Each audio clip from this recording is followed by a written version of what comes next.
Good morning, children. Today in history class, we will discuss about the February Revolution in Petrograd.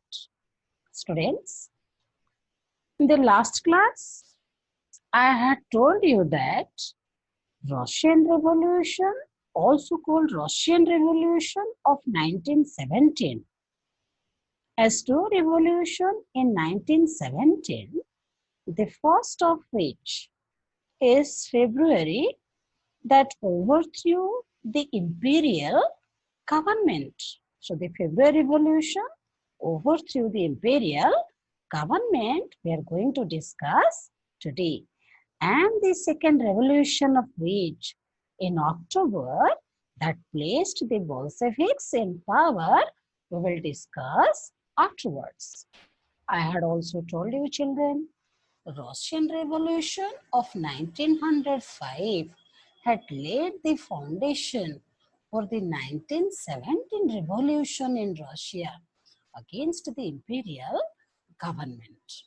So children, today we are going to discuss the February Revolution, the conditions in the capital Petrograd in February 1917, the events of the February Revolution and its effects. Now come to the condition in the capital Petrograd, formerly St. Petersburg.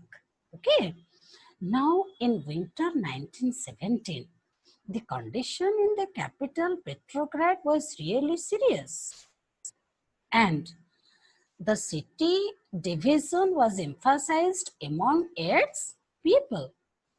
The workers' quarters and factories were located on the right bank of the river Neva. On the left bank were the fashionable areas, the Winter Palace and official buildings, including the palace where the Duma met.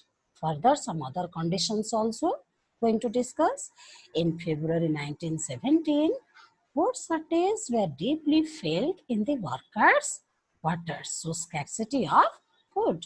The winter was very cold. There had been exceptional frost and heavy snow. On 22nd February, a lockout took place at a factory on the right bank of the Neva River in Petrograd that led to many strikes and demonstrations. Let me tell you about the events of the February Revolution. On 23rd February, workers in 50 factories, they went on strikes to show sympathy. Women also led the way to strikes in many places. This came to be called the International Women's Day. The demonstrators, they crossed from the factory quarters to the center of the capital, the Nevsky Prospect. The movement was not being actively organized by any political party. The government imposed a curfew and the demonstrators dispersed by the evening. But they came back on the 24th and the 25th. Cavalry and police were called by the government to keep a watch on the demonstrators. The government suspended the Duma on 25th February. That rose the anger of the demonstrators. So they returned in large number to the streets of the left bank of river Neva on 26th February. The police headquarters were attacked and damaged on 27th February. Workers demonstrated in the streets, raising slogans about what? About better hours, bread, wages, and democracy. The government once again called out the cavalry to control the situation, but the cavalry refused to fire on the demonstrators.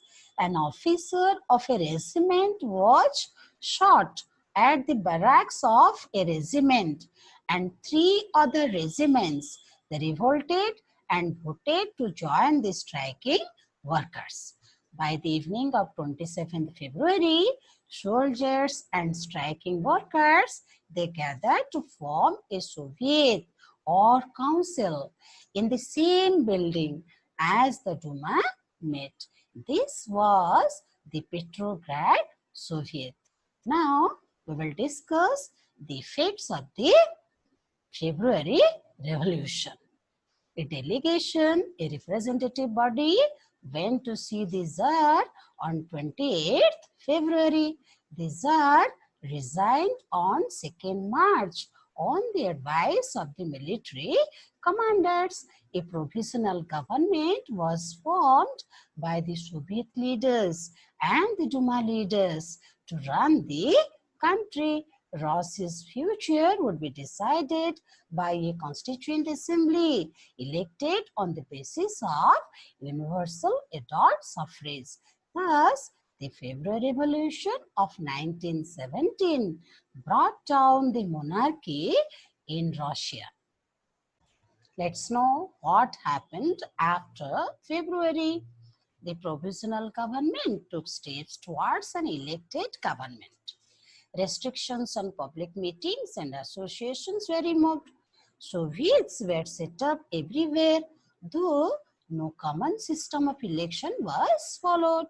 Now, return of Lenin. The Bolshevik leader Vladimir Lenin returned from exile in April 1917. He made 3 demands, which were known as Lenin's April thesis. What he declared? He declared an end to the war, transfer of land to the peasants, and nationalization of banks. He also proposed renaming of the Bolshevik Party as the Communist Party to indicate its new radical aims. Most others in the Bolshevik Party thought that the time was not ripe for socialist revolution.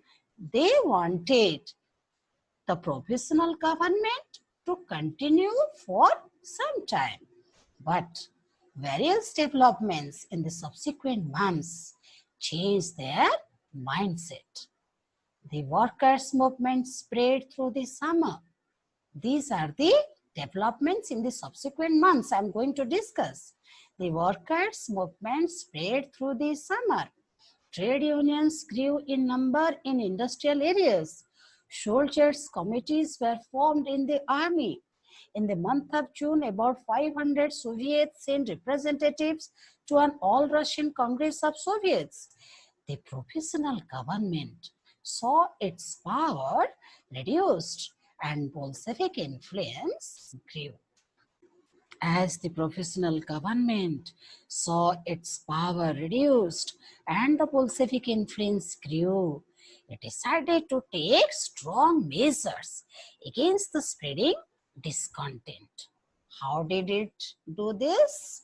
It took steps, to suppress the Bolshevik influence. These are: the government registered attempts by workers to run factories and began arresting the leaders. Popular demonstrations staged by the Bolsheviks were sternly repressed. Many Bolshevik leaders had to go into hiding or flee. Meanwhile, in the countryside, encouraged by the socialist revolutionaries, peasants in the countryside, they began to seize the land between July and September 1917. So children, in the next class, we will discuss about the revolution of October 1917.